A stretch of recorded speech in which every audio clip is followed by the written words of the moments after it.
Have you had tragedies happen to you in your life and had a hard time moving on, getting over it, accepting it? You're not alone. I've talked about accepting what you can't change and how important that is to coping with problems in life. But sometimes it's a lot harder than it sounds. We just get stubborn and there's all kind of problems that can get in the way. Stay tuned and I'll give you a lot of ways to look at your life, to look at yourself, to help you move on.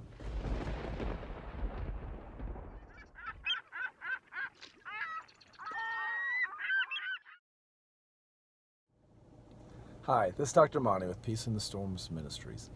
I worked last time about trying to accept what you can't change and how important that is, and I still believe that's the fundamental important principle that you have to deal with when you're trying to cope with depression, when you're trying to cope with some serious life storms.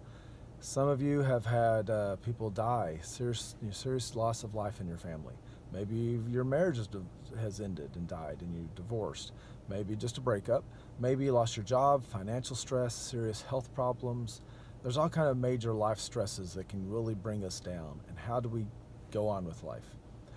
I presented some ideas about accepting what you can't change and how that's like beating a dead horse. I really want you to get that fundamental principle in your head first. But darn it, sometimes I see people and I know people and sometimes even myself, it's just like you just can't help it. You just stay depressed. It's like, why won't this change? Why won't this, what can I do to make it fix? Well, what I want you to really look at is yourself. I've dealt with this in previous videos, but to put it simply, we are cognitive psychologists. Our feelings, our emotions start with our thoughts. Everything stems around what we choose to think, and that's the good news. We can choose to think positively or negatively. And so when we're looking at grieving, when we're looking at accepting what we can't change, we have to think about what we're thinking. The problem comes in is that we have these really deep thoughts in our head. I said deep thoughts, I didn't say smart thoughts. I didn't say logical, I didn't say rational. They might be true, they may not be. But even if they're true, are they going to be helpful? Are they going to get you out of your situations? Like, okay, you might have been wronged by somebody and that put you in a serious bind and you just can't get over the anger and the hurt and the frustration that happened from it. But you might be justified, you might be right. But is that going to change it? No. But see, that's where our thoughts are. You first have to uncover what are your deep down thoughts, and you have to figure out what that is, and you have to be honest with yourself. To be truthful, all of us are quite stupid in our thoughts. We're quite irrational, quite childlike. We think things that just can't be true.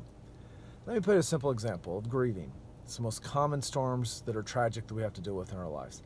I've lost somebody. I was 16 years old when my mom passed away, and it was just devastating. And it kind of happened fairly quickly, and just like you're just wiped out, devastated.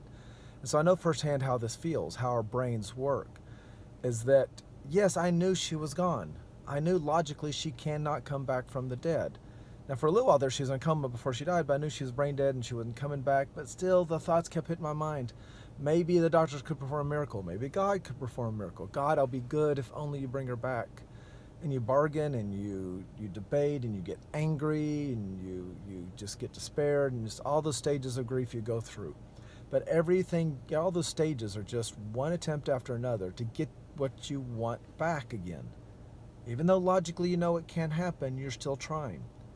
Even after weeks and a few months go by after grieving, you may still have the thought where it just hits you all of a sudden. It's like, oh my gosh, they're gone. No, it can't be. Even that simple thought of no, it can't be, is still an irrational thought. It's still not accepting what you can't change.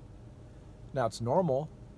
Nothing's wrong with you for grieving and being in despair and not accepting you can't change things for several months after you grieve.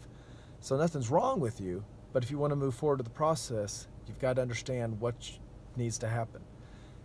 Eventually, when people do get over grieving, they still miss the person, they're still sad, they still long for them, but they move on with life and they're able to smile and laugh and go on with it. That's because their heart, or should to say deeply logically in their head, they said, okay, I'm not going to get my way on this one. And I like looking at it that way. Not going to get my way on this one. That's what I think sometimes in our head when we can't let go and we can't move on. We somehow have this magical thinking that if I just get sad enough, if I just get depressed enough, maybe someone will see how sad I am, maybe God will see how sad I am, and he'll change it, he'll fix it, he'll make me better. I know that's childish and that's illogical, and we know that as smart, rational beings, but deep down inside, I really think that's what we think. And we have to be honest with ourselves and realize there's a childlike part in us that thinks irrationally, and we have to uncover that childlike thoughts to move on. What's the first things we do when we're first learning of anything about life? We're hungry, we're hurting, we're uncomfortable, we're diapers wet. What do? We cry, and our mom magically comes and makes everything better. It's the first thing we learn in life. Do you think we really fully unlearn that? No. It's the most basic primal part of our life, and it doesn't matter how old we get. If we're 90 years old, when we're upset and we're hurting, part of us wants our mom to come and fix it and make it all better. And it's okay. You're not childish or stupid for thinking that, but you need to uncover part of what's deep inside your head that might be going on inside. There was a time in my first marriage when I was seriously depressed. I just felt like I tried everything I could to make things work, and it just was not changing or not working. And I was just spend time in my car and just nap and just not want to wake up and just wanted to sleep and sleep and sleep. I just felt so despair. I started, as I always do, psychology to myself and started looking, analyzing myself and start challenging myself, just like I'm asking you to do. And I started to realize it's a little manipulative. I don't say that badly. It's not consciously trying to be manipulatively, but I think that we all get this way that when we're depressed, that when I was honest with myself, I wanted her to see how depressed I was. I wanted her to see that I was not happy and that just was making me miserable. Maybe if she saw how depressed I was, she would then be motivated to fix it and change it. And I realized that's not going to happen. It hadn't happened before this point. It's not going to happen now. And so I kind of said, okay, well, fine, it is what it is, and I tried to make the best out of it again. Okay, eventually I couldn't handle it. I got divorced. But at the time, I still was trying. I realized the lesson about depression is that I was not accepting what I couldn't change, and I was trying to move forward. I was trying to be manipulative and get something magical to happen. It's just not going to magically happen. Are you hoping that Magic Fairy Godmother will come and rescue you when you're depressed? It's not going to be like that. One more little story. Think about a 4-year-old little girl. She wants a cookie before dinner. She asks her mom. Mom says no. This girl throws a little fit, throwing her temper tantrums, throwing herself on the ground. I want my cookie. I want my cookie. Why are you such a mean mom? Cookies are nice and good, and you're not going to give me something that's good. You don't love me. And she throws a fit. Well, okay, assume the mom's a good mom and says no and doesn't give in. What's the girl going to do?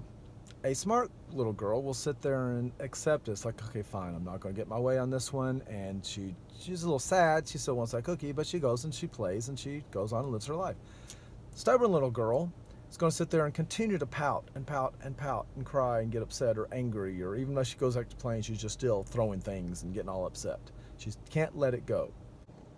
So which little girl are you going to be? Are you going to be the little girl who throws a fit and pouts and spends her whole next hour during playtime getting upset? She still didn't get her cookie, and she kind of lost her playtime because she just pouted so much. Or are you going to be the girl who still wanted the cookie and is still sad, but at least accepted it and moved on and enjoyed the next hour of her time playing and having a good time? That's a lot like us. When you're really looking at it, even when you have a serious loss like a death in your family, something tragic, death of a child even, it's like you can't bring it back, you accept it. Are you going to spend the rest of your life ruining it because you're upset, or are you going to make the best out of your life? What would they want if in a grieving situation? But it doesn't matter, whatever the situation is, job loss, health situation. I deal with people who've lost their legs. They're going to be in kidney dialysis the rest of their life. They have severe medical problems, and they have to accept that this is their life now. And that's what they have to do to move on. And some people spend the next couple of years being in misery. And some people choose to say what it is, and they move on, and they have a happier life. Either way, you're not getting what you wanted. And that's really the bottom line I'd like to leave you with. Are you going to be a spoiled little child and pout, or are you going to accept that you can't get your way? Sometimes we just have to sigh. Fine. I'm not going to get my way on this one. I give up. I give in. Life wins. It kicked me in the butt, but I'm going to move on, and I want to make the best out of it. That's a simple way of looking at it. I'm not going to get my way. I've got to move on. Sometimes we don't want to do that because we think if I just keep trying instead of staying angry, staying depressed, there might be a little chance of me getting better. of getting what I want, but if I give up and say, fine, I'm not going to get my way, then I certainly have no chance of getting what I want. But do you really have a chance? Is there any real way you're going to get what you want? If it's really no, then you've got to accept what you can't change and move on. Just for your own sake. I know it's hard, but for your happiness sake, that's all I care about. Accept it. You're not going to get your way. Move on. Make the best out of it. God bless you. I hope it can work out. I hope you write comments in the below if you have any comments on this, any critical feedback. Because this is my situation and I have a hard time letting go of it. Please let me know. Write down the comments and let's talk about it. If you can, please subscribe. Please like this video. Please share this with others. I'd really love it. God bless you and may you find peace. Bye-bye.